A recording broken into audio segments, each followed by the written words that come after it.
দর্শক, শনিবার রাতে ব্রুকলিন ব্রিজের নিচে মেক্সিকান শিপ আঘাত হানার পর সেখানে 2 জন নিহত এবং 20 জন আহত হয়। এই ঘটনার সবশেষ খবর জানাচ্ছেন সহকর্মী শরীফুল ইসলাম। ধন্যবাদ। আমি আছি এখন ব্রুকলিন ব্রিজের নিচে, যে ব্রিজের নিচে গতকাল শনিবারে মেক্সিকান একটি শিপ আঘাত হানে, যে আঘাতের প্রেক্ষিতে কিন্তু অন্ততপক্ষে 2 জন নিহত এবং 20 জন আহত হওয়ার খবর পাওয়া গিয়েছে।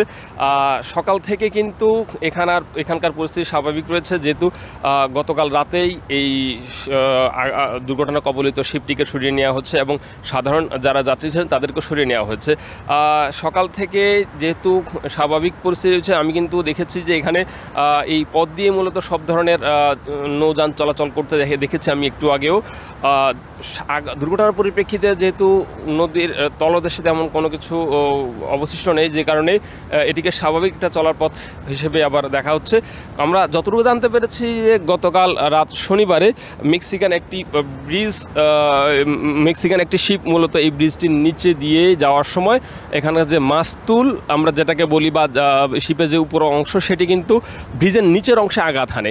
আপনি দেখতে পাচ্ছেন যে এখানে দুটি ট্যুরিস্ট শিপ কিন্তু চলাচল করছে, সুতরাং সব কিছু কিন্তু স্বাভাবিকই বলা যাচ্ছে।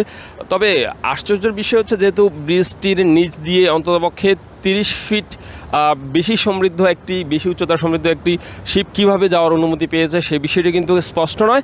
তদন্ত সাপেক্ষে কিন্তু বিষয়টি বলা যাবে। আর এই আশেপাশে কিন্তু সব কিছু স্বাভাবিক, এখানে টুরিস্টরা চলাফেরা করছেন এবং টুরিস্টরা এখানে সব কিছু স্বাভাবিকভাবেই দেখছেন।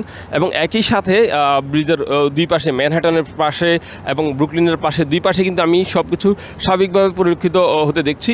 আপনি দেখতে পাচ্ছেন যে ব্রিজের যে পানির উচ্চতা এবং পানির উচ্চতা থেকে এবং ব্রিজের তলদেশ পর্যন্ত যে স্থানটিতে অন্তপক্ষে যে স্পেস, যে জায়গা আছে, যে জায়গা জুড়ে যে যতটুকু একটি শিপ যাওয়ার মতো অবস্থা পরিলক্ষিত হয়, ঠিক ততটুকু পরিস্থিতি লক্ষণীয় হলে বোঝা যাচ্ছে যে এই শিপের নিচ দিয়ে বা এই জায়গাটির নিচ দিয়ে যে উচ্চতার শিপ যাওয়ার কথা, তার চেয়ে বেশি উচ্চতার শিপ যাওয়ার কারণে মূলত এই ধরনের দুর্ঘটনা ঘটেছিল, আমরা এখন পর্যন্ত যা জানতে পেরেছি। তবে আরেকটি লক্ষণীয় বিষয়, যেহেতু 17 নম্বর পিয়ারের নিচ দিয়ে যাওয়ার সময় এই দুর্ঘটনা ঘটে, ঘটনার প্রেক্ষিতে কিন্তু ব্রিজের কোনো ক্ষতি হয়েছে কি না কিংবা এই বিষয়টি কিন্তু এখন পর্যন্ত স্পষ্ট নয়। তদন্ত সাপেক্ষে হয়তো বিষয়টি বলা যাবে।